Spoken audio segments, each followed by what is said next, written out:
We're getting some breaking news coming into the situation right now from about Michael Jackson, the king of pop, who's 50 years old. Apparently, Michael Jackson suffered cardiac arrest this afternoon. He was rushed to UCLA Medical Center. Michael Jackson collapsed in his home in West Los Angeles this morning. CNN sources are now saying, multiple sources, that Michael Jackson is in a coma. And we're just getting this in right now, and it's very, very sad news that Michael Jackson has died. He just made a very bad decision. Take a look at yourself and then make a change. Famous or infamous, one of the best known people on the planet ever. Michael Jackson, the king of pop, has died. Was it an overdose? Who saw him last? What was he doing? The doctor's been the only one here.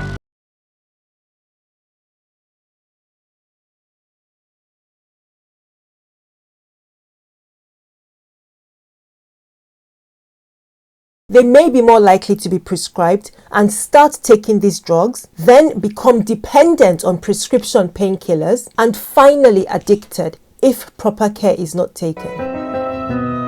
Hi everyone, I'm Dr. Sylvia, a general practitioner or family doctor. Welcome to AskAwayHealth, where we share health information to help you live better. This video is slightly different to my usual offering, but if you're Nigerian as I am, you cannot have escaped the recent conversations in our social media space around Pentazocine and other prescription painkiller drugs causing havoc, not just among certain celebrities, allegedly, but also in the lives of very ordinary people like you and me. Recently, it came to my attention that many of us do not realize how easily or innocently addiction to these prescription drugs could begin and how they can cause harm, which is why we are here today. Shout out to fellow YouTuber Acid Darling, who's done fantastic work highlighting this issue. Please check out this video on her channel on this subject, but I'm here to put in my 2 cents worth as a medical practitioner with some knowledge about these drugs and how they're used. So in this video, we shall be looking at Pentazocine and some other prescription painkillers, how it works, its possible side effects, and what we can do to help prevent people getting addicted to these drugs in the first place. Let's get started.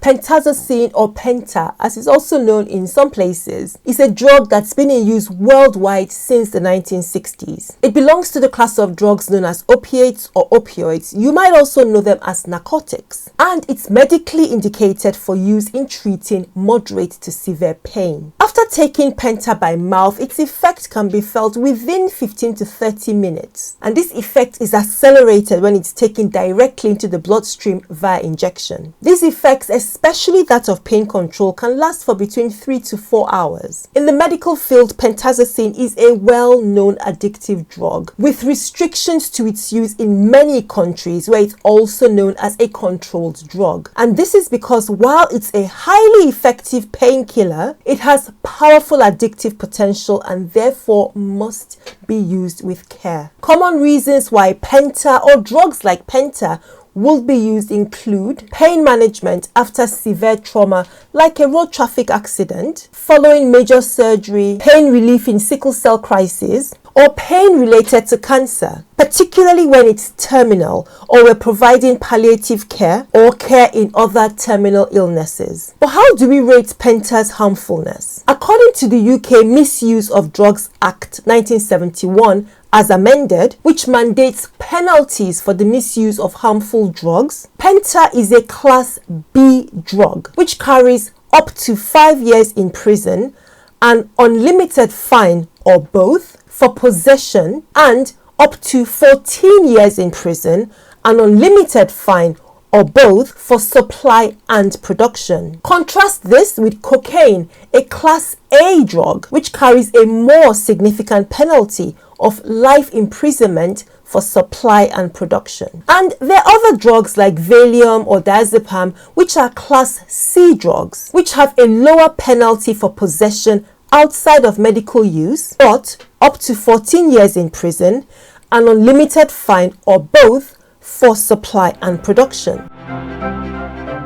Penta is one of many drugs in the opioid family. You could think of opioids like a family where some members are taller or stronger, noisier or more quiet than others. Some opioids like fentanyl, morphine, pethidine, oxycodone are known to be very powerful. Others like pentazocine, tramadol, codeine, buprenorphine are considered to be less strong or potent because strength can also depend on different factors. In simple terms, Penta is not the strongest or the most potent opioid available. However, it still works fast, is really effective, and can last for up to 4 hours after it's taken. And because each opioid works a little differently, some may have more side effects compared to others. Here's a top tip.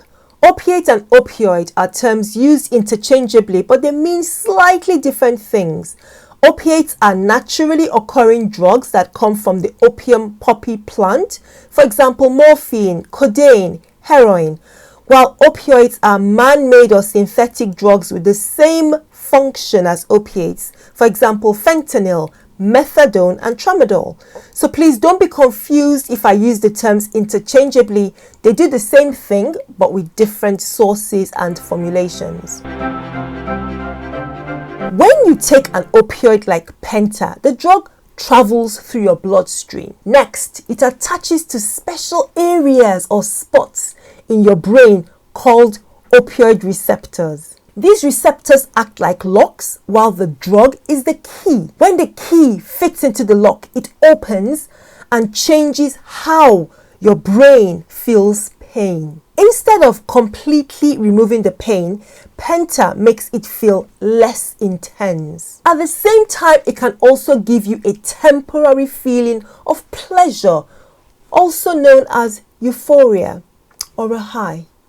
So, after you've had a shot of Penta, you feel as if you're floating on top of clouds, free of stress and problems for a period of time. This effect is one of the reasons why this drug and others like it become so addictive. So Penta and other drugs like it work by changing the way that your brain and your body deals with pain. And that is why it is helpful as a painkiller. However, it doesn't kill the pain altogether. It only changes how you or your body perceives it. In contrast, other painkillers like non-steroidal anti-inflammatory drugs, NSAIDs such as aspirin, ibuprofen, diclofenac, work by reducing the inflammation or swelling that's causing the pain. Apart from pain control, Penta is a sedative and can cause euphoria, a feeling of extreme pleasure and relaxation. But there are many side effects of Penta and other opiates, and they can affect nearly every single organ in the body. It can make your heart beat abnormally and cause irregular blood pressure. This can lead to cardiac arrest and death in severe cases. It can affect your mental health, causing feelings of anxiety, mood problems like depression, confusion or disorientation, and hallucinations. It can cause problems from excessive sweating and itchy rashes to severe skin reactions, including ulcers. It can upset your stomach and bowels, causing vomiting, diarrhea, and constipation.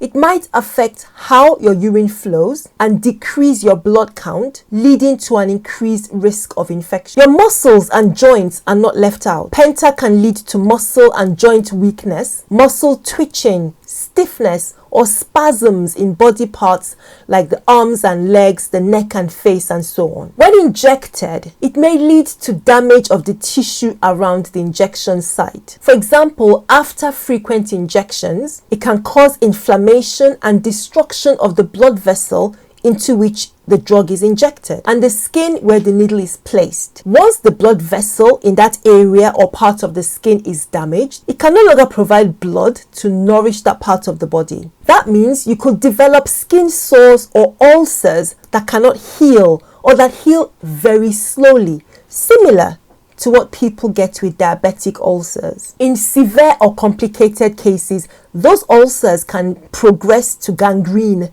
and the need for amputation of the limb in the affected area. The eyes and the ears are also on the cards. problems with your eyesight, eye movements, hearing problems can also develop after Penta use. But another one of the serious and potentially life-threatening outcomes is the effect on your breathing. It can slow down your breathing by acting on the breathing parasite in the brain. They will then fail to allow the lungs to push enough air around the body. This makes you feel exhausted and dizzy, even faint. And if you've taken excessive quantities, it can lead to death. If taken for a prolonged period during pregnancy, Penta can make a woman dependent on the drug. After her baby is born, it will experience withdrawal effects, and there is a risk of serious harm to the baby's breathing, particularly in the first few hours of life. So, we don't recommend its use in pregnancy where possible, and there needs to be very careful consideration before you can consider using Penta or opiates in a pregnant woman. Drugs like Penta trigger powerful reward centers in our brain, which makes them highly addictive. First, they trigger the release of chemicals, hormones known as endorphins, the feel-good hormones that tell your brain that you feel good. Endorphins make it less likely that you'll feel pain. Next, they also boost the feelings of pleasure. This creates an artificial but powerful sense of well-being that only lasts a short time. So, what do you think the natural reaction to that would be? I beg, who no like better thing? When the dose of the drug wears off, of course you find yourself wanting those good feelings to come back as soon as possible. This is how opioid and Penta addiction starts. When something that started therapeutically, giving you pleasure and relief from some discomfort, then becomes something that you cannot live without, it has become an addiction. It's an out of control feeling that makes you continue to use a drug over and over, even though it causes harm. So, thanks to celebrity musician Tuface Idibia's recent public displays, we have our attention fixed on many celebrity figures who may allegedly be using Penta, pethidine or similar drugs and be in a position where it is difficult to stop using them. But also caught in this awful trap or cycle, like the popular celebrities, are ordinary people like you and me. It's really essential to establish that the use of Penta can arrive innocently into the lives of many people as a necessary, even crucial drug for treating a serious medical problem. However, somewhere along the line, using the drug for treatment evolves into one of addiction. Most doctors in Nigeria are wary about permitting the use of Penta, restricting its use to when dealing with severe situations such as a sickle cell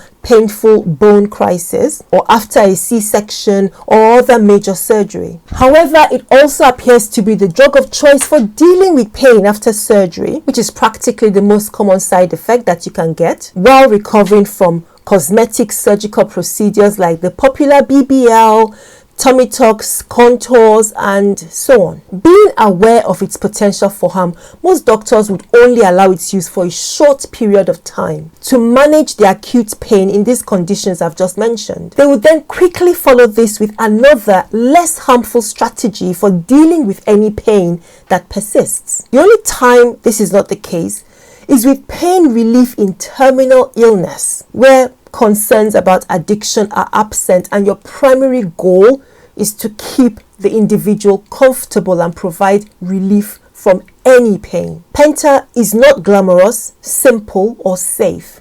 Unfortunately, if the drug is abused, that is, taken in excess quantities or for longer than necessary, or in the wrong way, for example, crushing a pill in order to snort or inject it, even a relatively small dose can lead to long-term harm and addiction in somebody who is susceptible. For example, we've learned from research that taking opioids like Penta for more than a few days makes your risk of long-term use and the chance of becoming addicted higher. In less than 1 week, in fact, within 5 days of taking Penta every day, the chances that you'll still be taking this drug after 1 year are extremely high. But aside from this, did you know that there could be a profile of people who are more likely to develop Penta and other opioid addictions? Yes, indeed.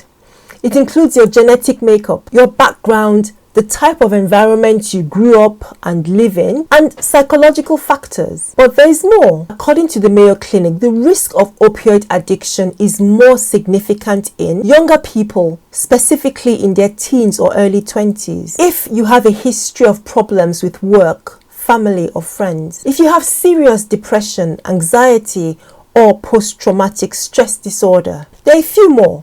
You can pause the video to look at the list in detail, but I want to highlight a special group of people who are especially susceptible to opioid and Penta addiction, and that is women. Women have a unique set of risk factors for opioid abuse or opioid use disorder. Women are more likely than men to have long-term pain. Compared with men, women are also more likely to be prescribed opioid medicines, to be given higher doses, and to use opioids for longer periods of time. This can be related to childbirth, menstrual disorders, gynecological conditions with chronic pain like fibroids, endometriosis, and so on. So women may be more likely than men to be prescribed and start taking these drugs, then become dependent on prescription painkillers, and finally addicted if proper care is not taken. Okay, so now we're getting to the nitty-gritty. Who's responsible for this problem? Do we blame the doctors who get a person started on Penta in the first place, or the patient who doesn't want to or cannot give up the absolute euphoria or peace that comes with the artificial high? Let me know what you guys think in the comment section. But I can tell you, like many things in life, the answer is not black or white. So let's break this down into the prescriber, that is the doctor, and patient responsibility. I'll start with you, the patient. You need to understand that this is a harmful drug and its use should be limited to severe pain for a short period of time, not more than 2 or 3 days, after which you should move to a less harmful drug to control your pain. 2, don't ask for or take someone else's drug or accept it from someone else trying to help you deal with your pain out of some kind of pity or compassion or love. 3, ask your doctor for some other non-addictive drugs or treatments instead. Remember, these drugs should only be used for a short period while your medical team would look at alternative and less harmful measures. 4, some of you will have chronic pains, chronic back pain, fibroids, endometriosis, and so on. Research tells us that opioids are neither safe nor effective in the long term for treating these conditions. You'll develop tolerance to one dose, and then you need to have more and more to manage the same amount of pain, ending up with addiction in the long run. The answer is not an opioid. It has to be something else without the serious side effects of these drugs. Please speak to your doctor about options. 5, if you have to use these drugs, they should be stored securely. Don't offer them to anyone else. They are harmful drugs and their complications are incredibly costly. What about us, doctors who prescribe this drug? Yes, I mean you, doctor. Well, you have a great responsibility to prescribe opiates safely. Inform your patient of the addictive potential of this drug. Many people do not know, and if they did, a lot may prefer not to have these drugs during their post-op care. They may choose other options, so please have that conversation so that your patients are informed. If you do choose to go ahead with Penta or other prescription painkillers, the drug should be used briefly while you look for safer medium to long-term measures for your patient. Please don't hesitate to stop this drug when you feel the patient has had it for the recommended period of time or you feel it's putting them at risk. It's important that you review the drug regularly. Is it still required for the benefit of dealing with acute pain? Is dependence setting in? Has the original condition for which you started Penta resolved? The wound is healing, it's doing better by the 7th day post-op. So why do they still need such strong painkillers? Or at 2 weeks or even 2 months after, help your patient to safely come off and stop this medicine. Remember the guiding ethics of our work. First, do no harm. Review your administrative system. Have a rigorous and secure way to manage inventory for controlled drugs so that theft or abuse from within the hospital or clinic is avoided.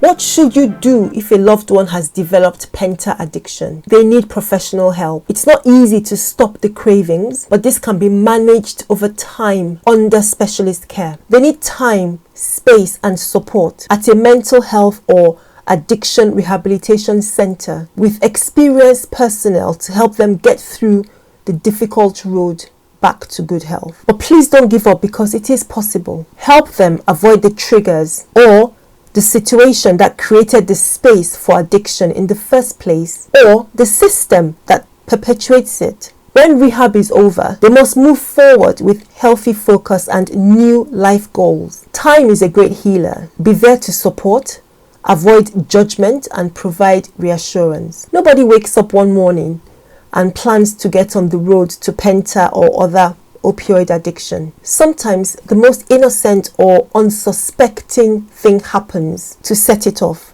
and before you know it, you're waist deep in the problem. It could happen to anyone, even you. Let me know in the comments section if you found this useful, learning how Penta and other opioid drugs can cause havoc, destroy the lives of those we love, destroy families and communities.